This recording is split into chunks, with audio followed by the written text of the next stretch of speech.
بسم الله الرحمن الرحيم الحمد لله رب العالمين والصلاة والسلام على سيدنا محمد وعلى آله وأصحابه أجمعين ودندموچنا እህቶች السلام عليكم ورحمة الله وبركاته በዛሬው እለት ይዤላችሁ የመጣሁት ተሐጁድና የሌሊት ሶላትን በተመለከተ ነው።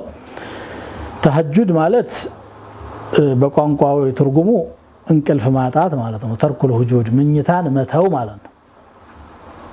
በሸሪዓ ትርጓሜው ደግሞ ምኝታን ትቶ ከሚመች ፍራሽና አልጋ ላይ ተነስቶ ወደ ዒባዳ በመሄድ አላህን መገዛት ማለት ነው።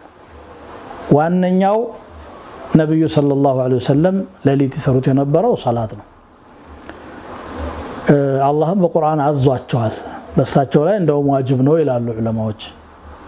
ومن الليل فتهجد به نافلة لك ከሌሊቱም እንቅልፍ አጥተህ እየሰገድክ ደር ለአንተ ተጨማሪ ሲሆን ይሄ عسى أن يبعثك ربك مقاما محمودا ጌታህ የተመሰገነ ማዕረግ ላይ ሊያስነሳህ ይከጀላልና ይላል።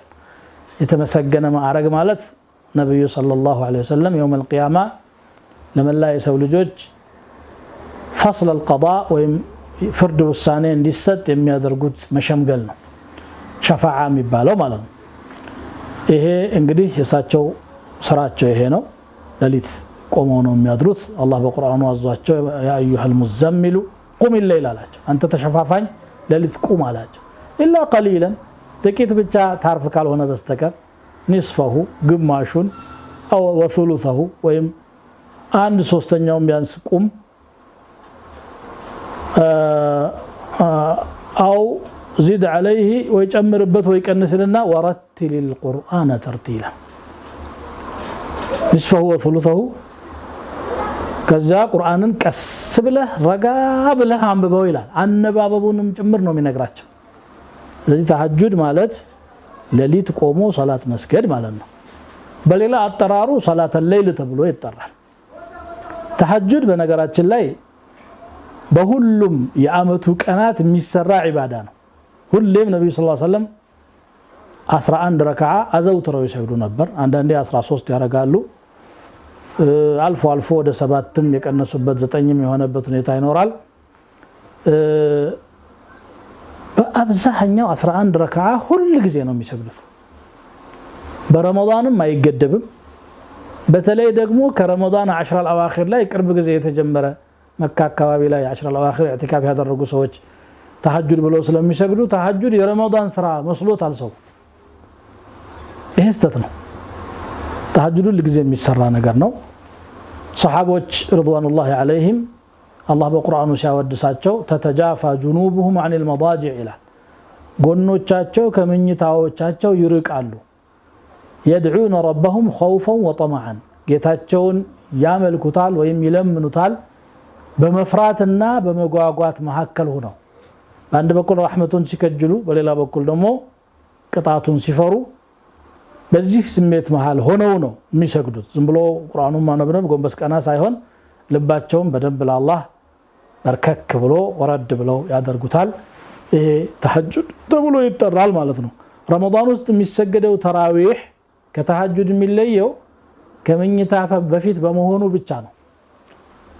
ቢቻል አኺር ሌሊት መሆኑ ይመረጣል። ተራዊህም ግን ተራዊህ በጀማዓ እንዲሰገድ ያደረጉት ብዙ ሰው እንዲሳተፍ ስለሆነ ሰይድና ዑመር ረዲየላሁ ተዓላ ዐንሁ ያደረጉት። አሁንም አብዛኛው ሰው እንዲሳተፍ ሲባል ተራዊህ በማታው ጊዜ ኢሻ ተሰግዶ ወዲያው እንዲሰገድ ተደርጓል። ዑመር ረዲየላሁ ተዓላ ዐንሁ ራሳቸው መስጂድ ሰዎች ጋር አልሰገዱም። ወደ ቤት ተመልሰው አኺር ሌሊት ነው የሰገዱት። ኒዕመት البدعة هذه والتي ينامون عنها أفضل አሉ። ምንኛ ያማረች ነገር ተጀመረች። ጥሩ ነገር ነው የጀመርነው። ኸይር ስራ ነው ያነሳሳነው። ግን ያቺ ጥለዋት የሚተኙት ሰዓት በላጭ አሷናት በማለት አኺር ሌሊት መርጠዋል። ማታም ቢሰገድ ችግር የለም። በዘንድሮ አመት ደግሞ በዚህ በኮሮና ቫይረስ ሰበብ መስጂዶች ስለተዘጉ ለሶላቱ ለፈርዱ እንኳን መስጂድ መሰባሰብ አላህ ፈረጃውን እስከሚያመጣው ድረስ ለጊዜው ተንጠልጥሎ ያለ ነገር ነው። ስለዚህ ተራዊሃችንንም ሆነ ተሐጁዳችንን በየቤታችን ማድረግ ነው።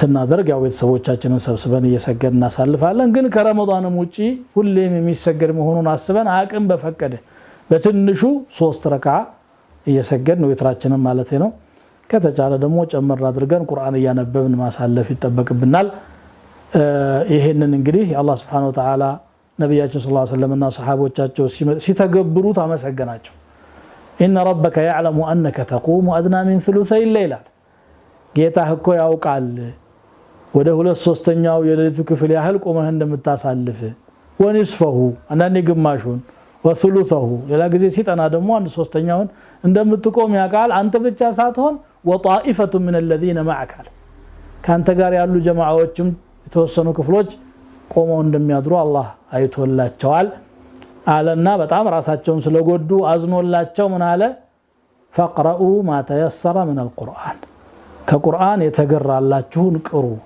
በጣም ረጅም በማድረግ ስራችሁን የቀን ስራችሁን ለማከናወን እስከሚያዳግታችሁ አትሆኑ ብሎ ሸፈቀተን አላህ Subhanahu Wa Ta'ala አዘነላቸው ያሁኑ ሰው ደግሞ እንደው ራስን አተንገላታ የሚባል አይደለም አረ እንቅልፋት ታብዛ መባል የሚገባው ሰው ነው ከኔ ጀምሮ ማለት ነው እዚህ ነቃ ብለን ተሐጁዳችንን በአግባቡ እየሰገድን ረመዳንንም ሙሉ ረመዳኑን ከዛም ውጭ ያለም ደግሞ በተቻለ መጠን ይሄንን ሱና ኢህያ እናድርግላለሁ አላህ ኸይሩን ይወፍቀን ከክፉ ይጠብቀን ረመዳናችንን ተቀባይ ያድርግልን ከቁርአን ጋር ያለንን ትስስር ጠንካራ አላህ ያድርግልን ቀልባችንን በቁርአን ሰበብ የሚፈወስ አላህ ያድርግልን وصلى الله وسلم وبارك على نبينا محمد وعلى آله وصحبه والسلام عليكم ورحمة الله